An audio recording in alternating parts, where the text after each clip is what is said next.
Baga geessan daawwattoonni Keeroon Miidiyaa baga geenya jenna. Waggaa baay'eedhaaf bara baay'ee hoolaa gaafa arginu itti gurree akkam jirtu nagaa geessanii haay haruufaayin hariyookee warra Ingiliffaa beekaniin immoo akkas fa'aa jennee ol bira darbaa turree garuu akka carraa ta'e wanti ajaa'iba wanti ta'ee hin beekne ta'eetu birgeediin hooggansa hin qabne wayii tuuta hoolaa gidduutti namni. Hoolonni hinnaan hin birratan hoolonni. Maaltu ta'aa jira namoota hoolaa fakkaatantu hoolaa keessa dhufe immoo hoolaa akka namaatti adeemanidha kan jedhuuni inni kaan hin marrata inni kaan hin iyya inni kaan maal jedha hoolaan hin jeeqamanii as jennee achi jennee hoolaa tokko bitannee kaan egaa.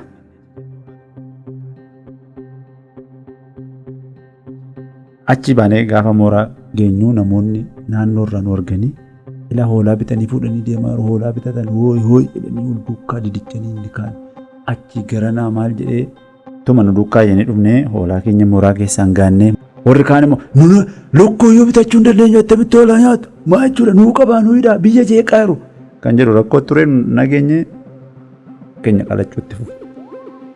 Hin qalanne inni kaan abidda bobeessaa inni kaan waan ittiin hoolaa waadan inni kaan ittiin waan ittiin hoolaa kana qopheessan fidaa.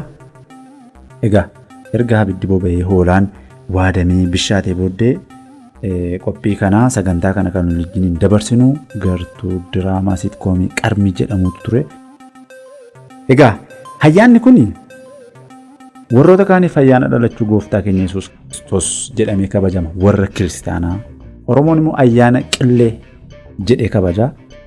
Warroonni addunyaa kan biraa warri hadiin immoo waggaa haaraa bara 2025 jedhanii erga kabajatanii gara torban tokkooti. Isa kamtu sirriidha kan jedhu isiniif himnisa. Kanas ta'usan baga geessan baga geenye ayyaana gaarii isiniif haa ta'u jennaa.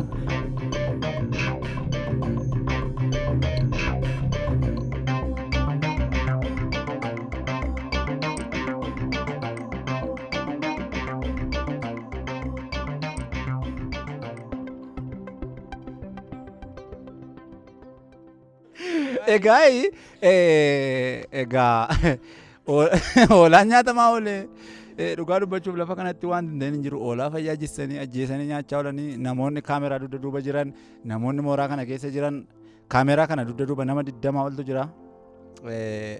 Maa nyaattan hin jennu baga nyaattanii sababiin isaa ayyaana baga geessan jenna daawwattoonni keenya gamanumaan ayyaanni kun hiika garaagaraa qabaata baga geessan inni guddaan. Egaa gartuun asitti argitan kun qarmii siitkoomii jalqabanii jiru. Episoodiin tokko darbee baay'ee daawwatamaa jira. Warri nu daawwatan warri sabiskiraayib gootan illee galatoomaa jenna. Asitti awwal yookaan abbaalataa Lidoo Tammee Ermoon Booniin Filfee naan jedhaa darachiidha si maqaansaa. Asitti argamu ijoollee qaqqaxalee ijoollee aartii keessatti dhugaa dubbachuu fi hojii gaggaarii hojjechaa turanii waltajjii irratti tiiktookii irratti aartii koomedii garaagaraa irratti hirmaachaa turan hundi isaanii ijoollee akkasiiti. Kanaafiyyuu hojii gaggaarii Keeroon Miidiyaa irratti hojjechaa jiru. Hojjechuutti fufuu kanaafiyyuu nu hordofaa isiniin jedhu dhaamsi isaanii wajjin yeroo gaarii qabaanna. Kanaaf akkasii maqaa isaanii himachaa madeemu. Ayyaana isa kana ayyaana qillee itti beekamu waggaa raasa yeroo darbe ayyaaneffatameedha moo dhalachuu gooftaa keenya Yesuus Kiristoos jedhamuun beekamu awwal yookaan abbaalataa akkamitti beektaati? Hayyeegaa galatoomii waan carraa kanaaf laattee fi ayyaana kana akka itti beeku kallattii moo sadansaatti hin beeka. Kallattii sadansaa yeroo hin jedhu ayyaana qilleetiin jedhu bara haaraa hin jedhama. Akkasumas dhalachuu gooftaa Yesuus hin jedhamu waan ta'eef sadanuma isaan beeka jechuudha. Kanaaf baay'ee natti toleera sadansaa. Sadansaa yoo toleera. Sadanuma isaa gaariidha jechuudha. Addanatti kan argamu yeroo baay'ee abbaa manaa fi haadha manaa ta'anis tiiktookii irratti waan baay'ee hojjetu sirriidhaaf sirriimni isaa isa kana yeroo biraa waan itti deebinu ta'a. Maqaan isaa Ermiyaas jedhama. Dhugaa dubbachuu fi taatoo baay'ee jabaadha. Yeroo baay'ee diraamaa waltajjii garaagaraa irratti hojjetta. Ayyaana kana akkamitti beektaati? Egaa carraa kana naalachuu keessanii galatoomaa. Galatoominis. Daawwattoota keenyaan baga geessanii jedha. Maqaan koo akkuma inni dubbate Ermiyaas Waaqenneen jedhama. Taliilaas nan jedhama. Ayyaana kana ayyaana kamirraa yoo addadha. Dhugaa dubbachuu fi dhalachuu gooftaa keenya Yesuus Kiristoos. Egaa dhiyoon dhageen ayyaana killee ayyaana maalii jedhamu kakoottee.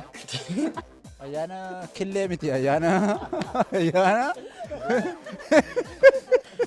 ayyaana killee tun taane ayyaana Qilleedha. Qillee. Kanaaf hin jedhu dhiyoon dhagee waldaa keetti guddanne sababa ta'eef dhalachuu gooftaa keenya Yesuus Kiristoositti hin beekan.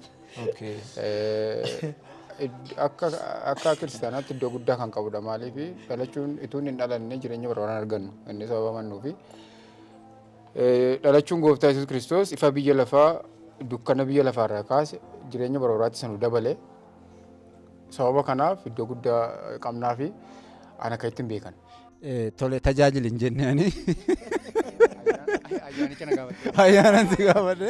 Ayyaanichi ol qabateera. Haa ta'u egaa irraa tajaajilamtaniittu galatooma daawwattoonni keenya.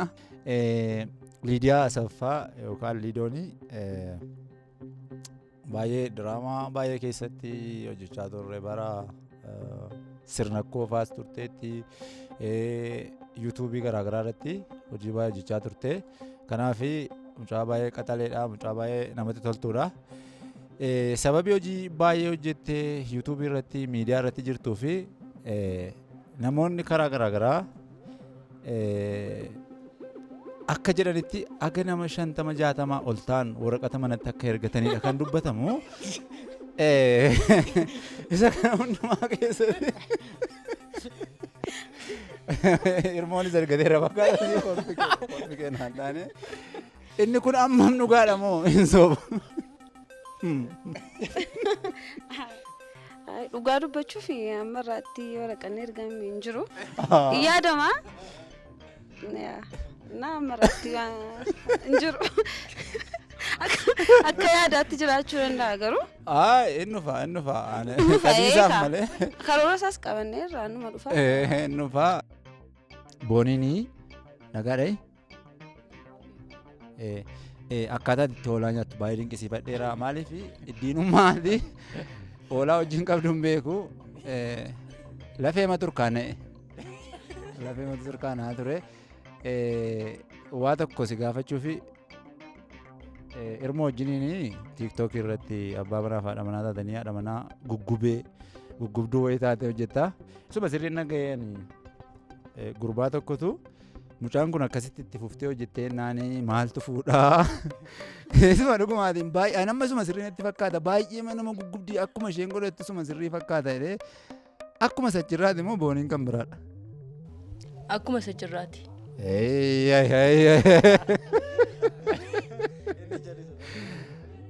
Yeroo baay'ee haala karaakterii fi waa'ee namummaa isa lafatti kan biraa namni keenya yeroo baay'ee walitti fida waan ta'eef isuma sirriin nagayan baay'ee isuma dhugaa dubbachuuf soo booniin garuu akkamidha akka sana.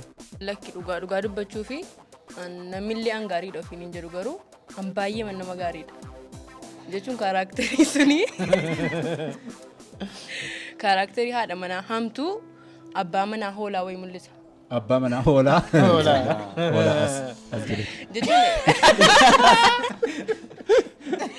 Jechuun Ermiinis hoolaa miti ammaaf gara fuulduraatti ta'uu danda'a garuu lakki amma kanattis miti garuu abbaa manaa koratu hundaa garuu.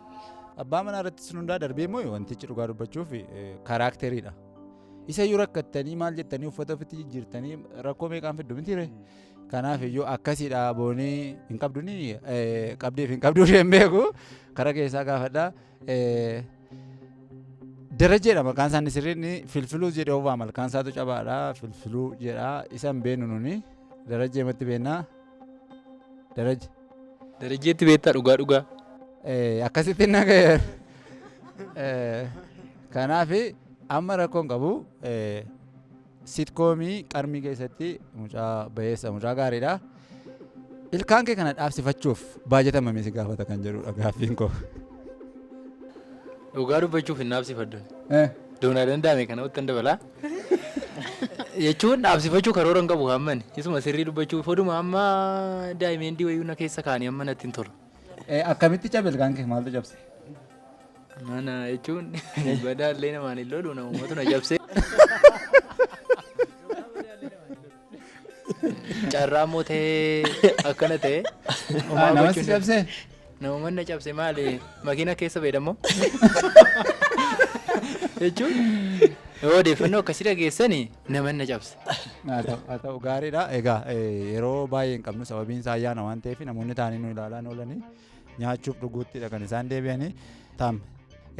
Sitkoomiin amma hojjetaa jirtanii Keeroon miidiyaa irratti hojjechaa jirru. Mata dureen isaa qarmii jedhama. Qarmii jechuun maal jechuudha? Qarmii jechuun yaa hin hubatu jedheen yaada. Qarmii jechuun wanta amma fakkeenya midhaan irraa haamamee erga midhaan haamamee booddee kan erga midhaan galchanii booddee haamamaa ganaa erga haamanii itti deebi'anii keessaa waa funaanu jechuudha midhaan keessatti hafu. Erga haammatanii galanii deebi'anii immoo funaanu ishee hafte. Qarmii jedhama jechuudha. Qarmii jedhamti. Nu immoo jireenyuma qarmii funaanaa irraa jechuudha. Egaa egaa kanaaf akka jirutti biyyi Afrikaa kun jireenyi isaa jireenya qarmiidha. Qarmii kana keessaa immoo hin baanannee yaanna. Eenyutu nurra haammatee sokkeennaan ergasii qarmii ta'edha gaaffiin kun. Hirma waan jettu qabdaa?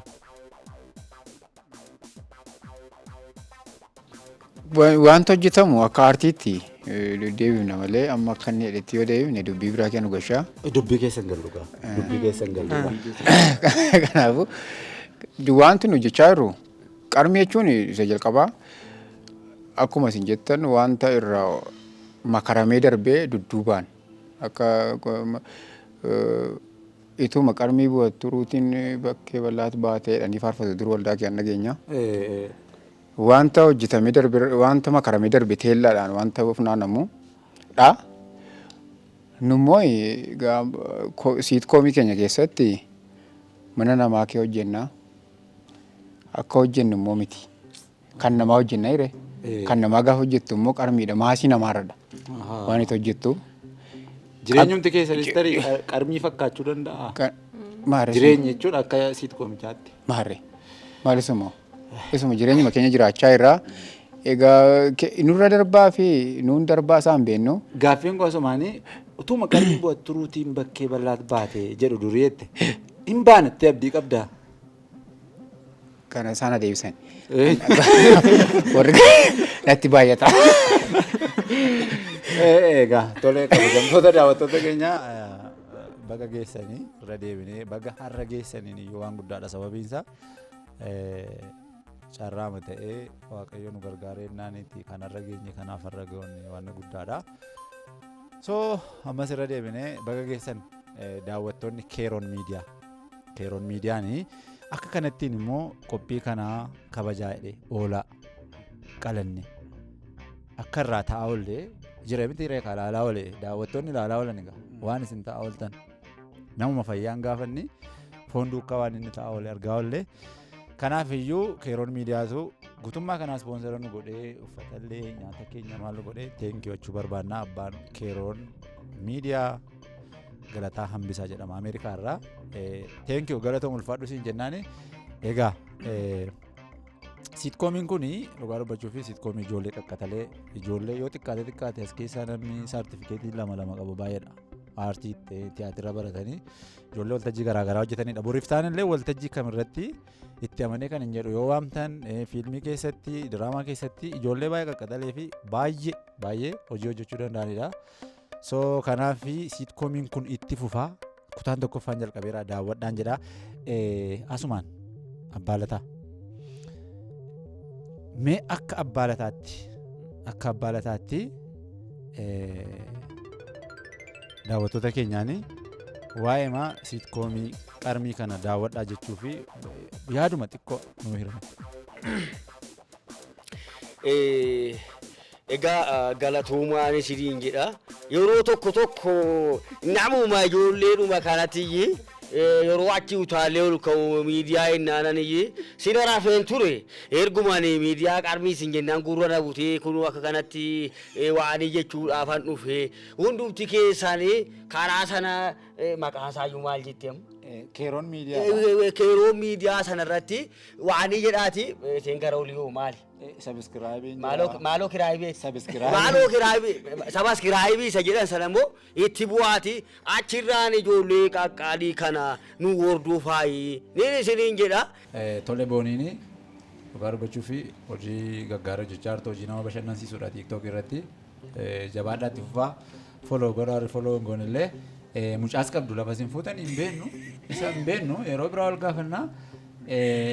Waan jettu yoo qabatte haala ayyaana kana ilaalchisee bakka ittiin sin geessaniidhaanii darbee immoo daawwadhaa hojiitti jira kan jedhu qaamsa warri qabaatte.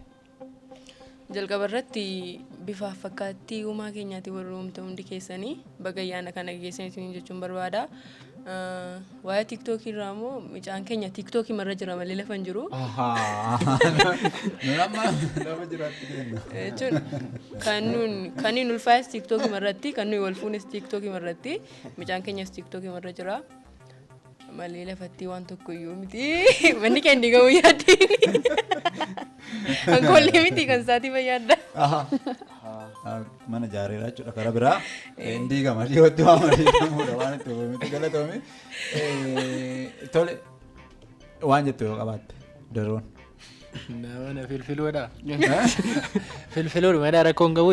Sababii filfiluu jaallattu immoo kan itti filfilu yoo si moggaase filfilu si too moggaase immoo nama kan biraa si moggaase tokkoffaa maqaan isaa Darajjeedha. Darajjee jedhama daroo. Kanaaf maaliif jaallatan mukicha? Dhugaa dubbachuu filfiluu maqaadhuma seenaa qabusuma dhugumaa jechuun ani hin beeku filfiluun beekuun ture yeroo sana yeroo filfiluu naan jedhan nama beekutu filfiluu naan jedhee tasfaayeedha mana babaalii hojjetaan immoo yeroo sana daandii gubbaarra hin jira mannaaraayi xiqqoodha waggaa 12 duuba achiin siqaachaadha yeroo sana na laalee maashiin tun filfeen jedhe kanumatti filfiluudhati bakka ergasii natti tafe. Malee ati sana dura filfiluma koomediyaanii jedhamu beektu hin beeku ergasii ilaalutti jalqabeeyyoon ergasii ilaalee bakka natti tole baay'ee narra ture filfiluu naan jedhu warri sirriitti na jaallatin immoo filfee naan jedhu.